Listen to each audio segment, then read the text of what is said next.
Howdy everyone, Poacher here with an Age of Magic video, and in today's video we are going to be doing a very early test of the Cloud Wanderers. Please remember it is early, so things could change, but this is how they stand at the moment. It is not a spotlight video for Astoria, I will do that in the future, but we have Roxanne, Ranford, Astoria, Eva, and Theodore. So a full force of Cloud Wanderers. We'll test them against two teams, Knights of the Council and Assassins, and see how powerful they are. And they are powerful. As simple as they seem, they do a lot. So we'll jump into battle. We'll verse the Assassins first, then we'll verse the Knights. In the future, we may verse more, but we're just going to get a feel for these characters because we have Theodore available at the moment, and I have been asked a bunch of times, are the Cloud Wanderers worth it? So let's jump into battle.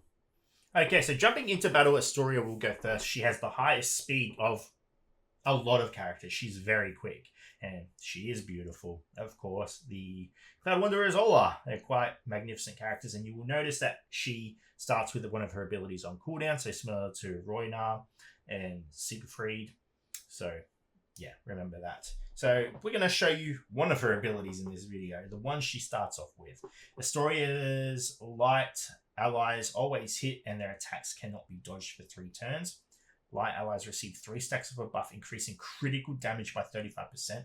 1 stack is spent each time critical damage is dealt. So instantly buffing Theodore. He is guaranteed to deal 6 critical strikes, and 3 of those are going to deal 35% more damage.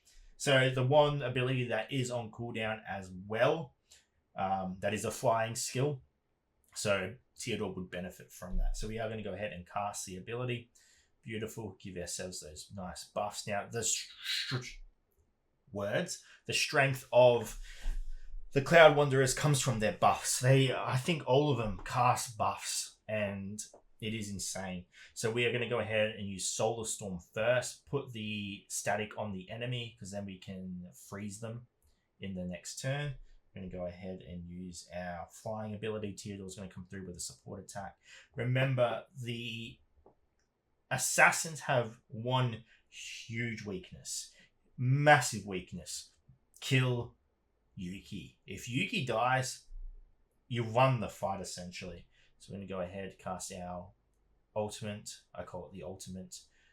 She is able to get her ability off. So potentially they could win. There is the chance you kill that Yuki very early. So just keep that in mind. She's taken out though. So that's pretty big. We are going to go ahead and start attacking. I mean, who do we want to go for here? I think we may lose this. I think the RNG for the Assassins was actually quite good here. That's okay. We're going to go ahead and remove the counter, and we're going to keep going. I mean, I'm not worried. Big damage there. We are going to go ahead and take out the Ash since he is in Berserk mode. We're going to take the opportunity now to get rid of him. Healing, obviously, from Captain John. Captain John is taken out. We're going to use our second from Eva. And we're just going to, maybe we just take out the... Yeah, she's just going to die anyway. We are going to go ahead and take out the Claudia since she's so low. Honestly, I want that Ash to go Berserk, and well, he is Berserk. I want him to hit Eva. He doesn't. He goes for Astoria. That's okay. I mean, if he takes out Eva though, we win. I mean, we're going to guarantee a win anyway. He can kill whoever he wants. He kills that Eva. We bring back 2 characters and Eva. We're sweet. He's locked down now. He's still in Berserk mode. He'll get guaranteed move there. He's going for the wrong character. I want him to kill Eva. Thank you. Hit her. The mark isn't up, so that's unfortunate. Go on, kill the Eva just for sake of content. I'm going to waste turns. I'm going to waste. I want Eva to die. No, she doesn't. Or maybe. Maybe. Can we get... We can't.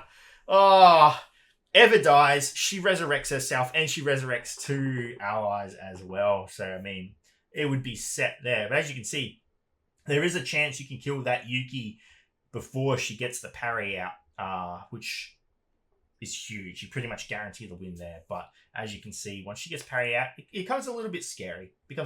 But with Ever hiding, with the Ramfit, there's a lot of possibilities for them to kill other targets before they kill that Ever. And if they do that, that is not good news for them, because once they kill Ever, it's Resurrect City. And yeah, so things to note as well. I'm not going to cover this in the second fight. We'll just do the second fight. But in this, I want to note some things that we need to be aware of. Number one, Ever's Resurrect. Belladonna is going to counter that quite heavily, in the sense that she resurrects, your team is getting a barrier. Whether or not you can last that long enough in a fight, it's just worth keeping note of. Remember as well that this team buff is heavily influenced by buffs, so you got to think of characters that can remove buffs. Royna, team-wide buffs as well. Royna, Belladonna, I think can in her passive. Every time they heal, I think she removes a buff. Obviously Crowley as well.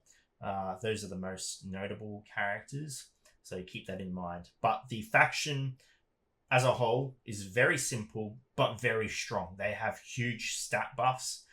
They've got the biggest stats of any faction in the game. So just keep that in mind. That's their strength. Their weakness is their buffs. If you can control the buffs, you may have a chance to win, or that's how you're going to beat them. So yeah, we'll move on to the next fight there though, and yeah, we'll call it a day. I just wanted to showcase them versus Assassins and the Knights, and show you that, you know, if you are a person that wants to know if they're going to be useful, here's the video showing. But again, remember, early days, things could change.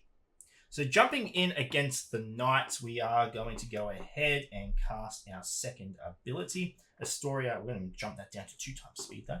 Astoria, yeah, beautiful character. Okay, Teodor, I mean, it depends how you want to run him. I personally like to go his second first, because then there's the chance to stun. Deals magic damage if the target is already has static. And Teodor is the only one that can cast static. As you can see, a lot of damage. Huge amounts of damage.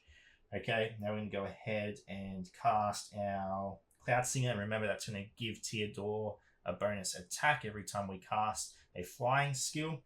Teodor is going to come through with the support. Okay, flying skill again. It's hitting the Siegfried, unfortunately, and the Brynhild. That's pretty bad RNG. We take out Tristan and Tristan and Librarian. Now Astoria is going to get her ability out. Big damage on the Siegfried. Resurrect comes out, but I mean, we're honestly not worried. We've got that much defense. The static has been removed, so we're not going to get the stun, unfortunately. That's okay. Can we attack anyone else yet? No, we can't, so we're just going to use our basic. It's an AoE. Oh, Tristan. Big damage from Brynhild, though. Oh, her damage is insane. Insane. Just remember, though, we want characters to die, because when Eva dies, she resurrects herself into allies. So just keep that in mind. At this point, though, there's nothing the Knights can do. It's a done deal. Okay, so we're going to go ahead and put 6 stacks of static. Cast our other ability and just bring it home, really. We're going to go ahead and just finish off this Siegfried, even if he doesn't have taunt. We don't care. He does, but there we go. The static triggers an AoE explosion, and pretty safe win, honestly. Could probably use... I don't know if we used Ever's healing ability. I think we did. Yeah, they've got 8 stacks of healing, but we could have used her other ability. I'm pretty sure. I wasn't paying too much attention to which one I used, but there's that one that can trigger the stacks earlier. So keep that in mind.